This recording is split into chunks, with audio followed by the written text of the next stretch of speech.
Hi everyone. Today I'm going to do another lesson on substitution with expressions. Okay. Last week I was talking to a few people and they were still having some difficulty, so I just want to clear everything up so you'll feel more comfortable with this week's assignments.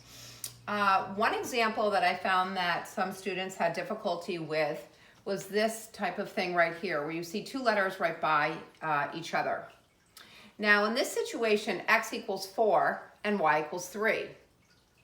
Now the question that was posed to me was, do I just put a 4 and a 3 here and my answer is 43?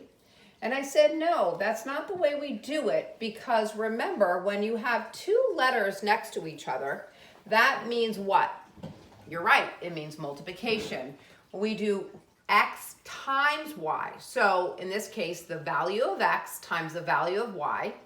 So we have the value of x is 4, the value of y is 3. So 4 times 3, written either way, equals 12. So remember, again, letters next to each other, 2 or 3 or 4 letters next to each other simply means multiplication, okay?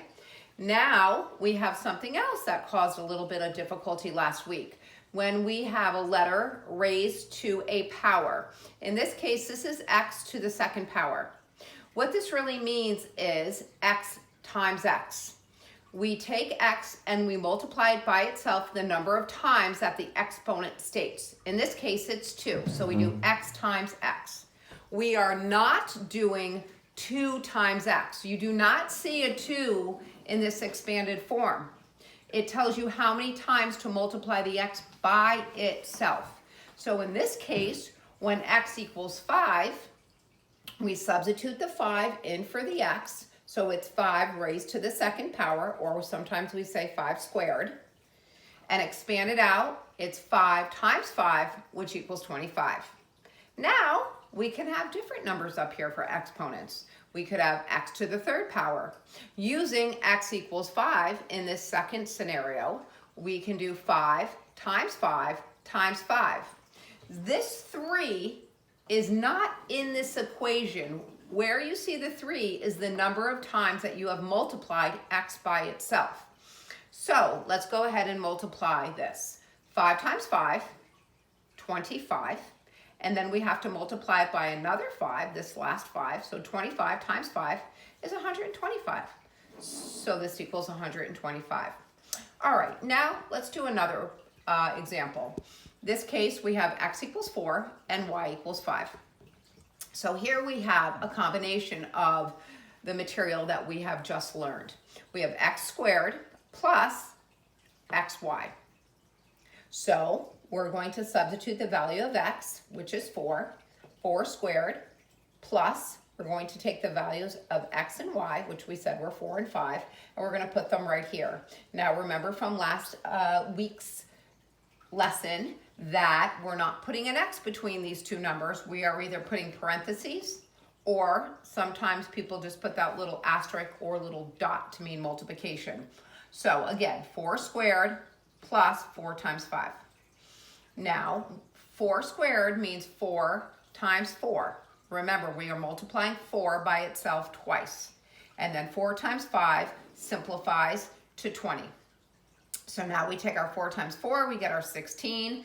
We've got our product of 4 times 5, which is 20. And we have 16 plus 20, and we have the sum of 36. Now here, I made something a little bit more difficult. So we have x plus y squared plus xy. So I'm just going to substitute the values in. So 4 for x, 5 in for y, so it's 5 squared now, and x and y is 4 times 5. So now we have 4 plus 5 times 5 is 25. X times y, remember, x times y is 20. Now we simply have addition signs straight across. It really doesn't matter in which order you add them, because it's the commutative property in addition, which means that you can add it from left to right or right to left, or however you want to, and you'll still come up with the same sum. So here I just simply went left to right, and I did 4 plus 25 is 29, plus my 20, and I get 49. So just another type of example. Lastly, I'm going to do an example with variables and division. So remember, we're going to substitute the y values in both. So y from our example was 5. So we have 5 squared over 5. Before we can do any division, we have to simplify the bottom and the top. So when we simplify 5 squared, remember, it is 5 times 5, which is our 25. And then we have our 5 on the bottom.